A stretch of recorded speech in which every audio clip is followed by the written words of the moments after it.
विजय शिवतारे बारामतीमधून अपक्ष लढण्यास ठाम। विजय शिवतारेंची निवडणुकीतून माघार नाही। पदाधिकाऱ्यांच्या बैठकीत शिवतारेंचा मोठा निर्णय। काँग्रेसचे विदर्भातील उमेदवार जाहीर। नागपुरातून विकास ठाकरे, गडचिरोलीतून नामदेव किरसान तर रामटेकमधून रश्मी बर्वेंना उमेदवारी। महाविकास आघाडीचा 4 जागांचा प्रस्ताव परत करतो। 26 मार्चला वंचित भूमिका जाहीर करणार तर 27 मार्चला अकोल्यातून उमेदवारी अर्ज भरणार। प्रकाश आंबेडकरांचं स्पष्टीकरण। प्रकाश आंबेडकरांनी एकतर्फी युती तोडल्याची घोषणा केली, मात्र आंबेडकरांना दिलेला 4 जागांचा प्रस्ताव कायम आहे, तर आंबेडकरांनी निर्णयाचा फेरविचार करावा, राऊतांचा प्रकाश आंबेडकरांना सल्ला।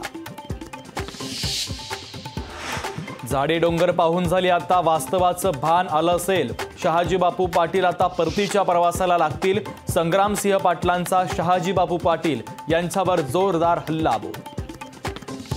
जात प्रमाणपत्राच्या निकालावर नवनीत राणांच्या उमेदवारीचं भवितव्य अवलंबून तर 27 मार्चला खासदार नवनीत राणांच्या जात प्रमाणपत्राचा निकाल लागण्याची शक्यता, सूत्रांची माहिती।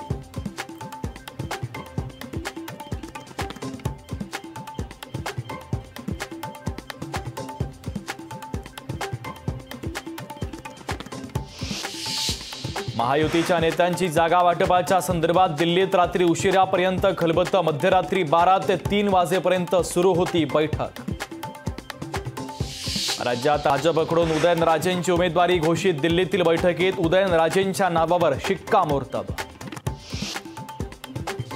कोकणातील शिमगोत्सवाला मोठ्या उत्साहात सुरुवात। तेरसे उत्सव मोठ्या दणक्यात गावोगावी साजरा, तर शिमगोत्सवासाठी चाकरमानी मोठ्या संख्येनं गावात दाखल। रावेरच्या लोकसभेसंदर्भात शरद पवारांनी पुण्यात बोलावली महत्त्वाची बैठक। अनेक पदाधिकाऱ्यांसह रोहिणी खडसे सुद्धा बैठकीला उपस्थित। भंडारा गोंदिया लोकसभेसाठी काँग्रेसकडून डॉक्टर प्रशांत पडोळेंना उमेदवारी जाहीर, तर मतदारसंघातून 2 ते 3 लाख मतांनी निवडून येणार पडोळेंचा विश्वास। देवेंद्र फडणवीसांची ज्योती मेटेंसोबत फोनवरून चर्चा। फडणवीसांकडून ज्योती मेटेंचं मन वळवण्याचा प्रयत्न, तर विधानसभेसाठी विचार करू, फडणवीसांनी आश्वासन दिल्याची माहिती। रेल्वेच्या भूखंडामुळे धारावी पुनर्विकासामध्ये अडसर, तर भूखंड ताब्यात न मिळाल्यानं पुनर्विकासाच्या कामाला उशीर। भाडेपट्ट्यापोटी रेल्वेला 3600 कोटी रुपये देणे गरजेचं। काँग्रेसच्या चौथ्या यादीमध्ये चंद्रपूरच्या जागेचा तिढा कायम। चंद्रपूरच्या जागेवरून शिवानी वडेट्टीवार, प्रतिभा धानोरकर लढण्यास आग्रही, मात्र तोडीस तोड ओसलेला उमेदवार देण्याची काँग्रेसच्या नेत्यांची मागणी। राष्ट्रवादीकडून घड्याळ चिन्हाची जाहिरात प्रसिद्ध। सुप्रीम कोर्टाच्या आदेशानुसार जाहिरात प्रसिद्ध। चिन्हाचं प्रकरण न्यायप्रविष्ट असल्याचा जाहिरातीमध्ये खुलासा। कोल्हापूरमध्ये ऐन लोकसभा निवडणुकीमध्ये भाजपला धक्का। भाजपचे प्रशांत पाटील बिराजदार आपल्या कार्यकर्त्यांसह करणार ठाकरे गटात पक्षप्रवेश। मुंबईच्या मध्य रेल्वेवर माटुंगा ते मुलुंड अप आणि डाऊन धीम्या मार्गावर आज मेगा ब्लॉक। सकाळी 11 ते दुपारी 4 वाजेपर्यंत मेगा ब्लॉक।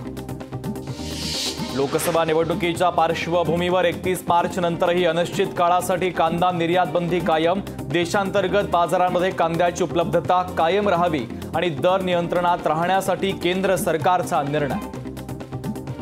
राज्यातील काही भागात तापमान 39 अंश सेल्सिअसवर, तर होळीनंतर कडक उन्हाची काहिली जाणवणार। पुढचे 2 दिवस काळजीचे असल्याचा हवामान तज्ज्ञांचा इशारा।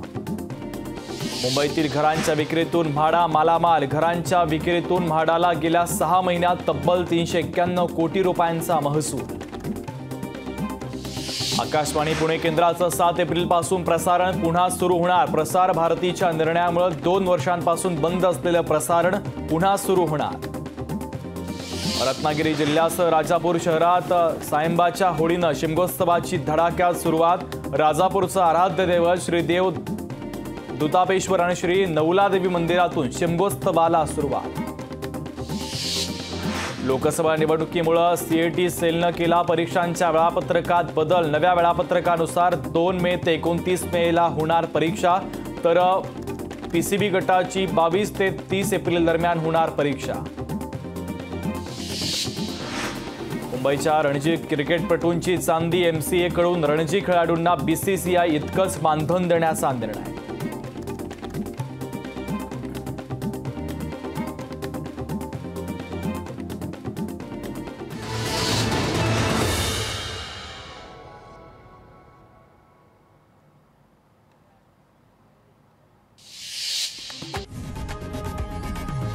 लोकशाही मराठी.